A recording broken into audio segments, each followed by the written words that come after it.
This book is firmly set in the South Wales Valleys. A lot of my books are set in the South Wales Valleys because I've always wanted to be a Valley girl, and I'm not. I'm a Cardiff girl.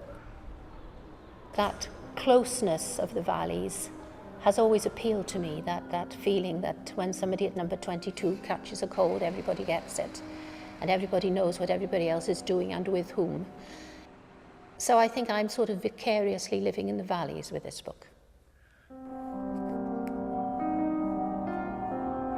The idea came, I was watching a documentary on television about the Underground Railway in the Deep South when slaves were trying to escape from slavery, and they would be moved from sympathetic white family to sympathetic white family until they reached the border with North America, and then they were free.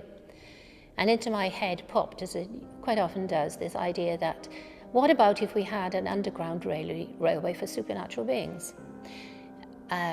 Which is how the family, which is as mad as a box of frogs, was born. My family consists of Dad, Mum, big sister Kerry, little brother Stephen, which of course makes me the middle child, so naturally I've got problems. My mum is possibly the most totally unmotherly mother on the planet. I love her to bits, she's my mam, but she's such a total loser in the mam stakes, she should have a big red L tattooed on her forehead. And Auntie Gwen, who has a sign upon her gatepost which tells under these strange beings that they will have a welcome here. What's your name? I had a wonderful teacher in Lansdowne Primary School called Miss Thomas. One holiday she set us a task to write a story with a cat in it. And to cut a long story short, we weren't a well-off family, we didn't have holidays, we had a day out in Weston-super-Mare on the paddle steamer. And I put my cat on the paddle steamer.